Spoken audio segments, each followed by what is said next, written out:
গাধাকে সৃষ্টি করার পর তাকে বলা হলো সকাল থেকে সন্ধ্যা পর্যন্ত তাকে ক্লান্তিহীন পরিশ্রম করতে হবে,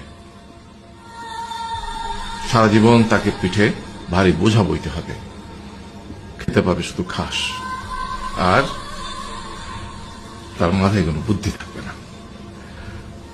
তার আয়ু হবে 50 বছর।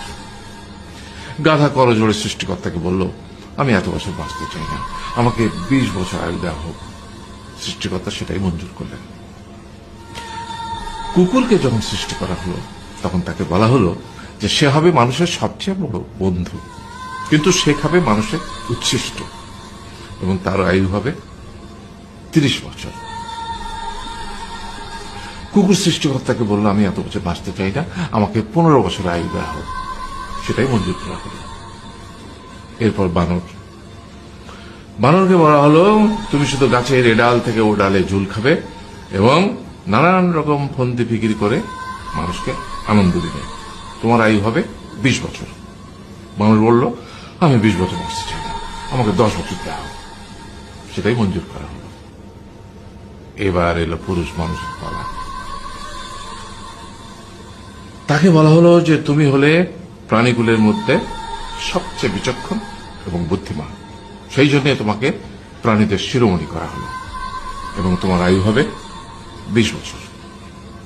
তখন পুরুষ মানুষ বলল, করজোড়ে বলল সৃষ্টিকর্তাকে যে 20 বছর আয়ু অত্যন্ত কম, হে প্রভু, আমাকে ওই গাধার সে যে 30 বছর আয়ু চায়নি সেটা আমাকে দেয়া হোক, ওই যে কুকুর 15 বছর ফিরিয়ে দিয়েছিল সেটাও আমাকে দেয়া হোক, আর যে বানর 10 বছর নেয়নি সেটা আমাকে দেয়া হোক। 20 বছর অত্যন্ত কম, আমি দীর্ঘদিন বাঁচতে চাই। সৃষ্টিকর্তা সেটাও মঞ্জুর করলেন। তারপর কি হলো? সেই থেকে ছেলেরা পুরুষ মানুষ হিসেবে বাঁচে 20 বছর, তারপরের 30 বছর সংসারের বোঝা পিঠে করে বয়ে বেড়ায়, সেটা কার মতো? গাধার মতো। তারপরের 15 বছর সে তার ছেলে মেয়েরা যা দেয় সেই রকম ঠিক কুকুরের মতো উচ্ছিষ্ট খেয়ে বাঁচে।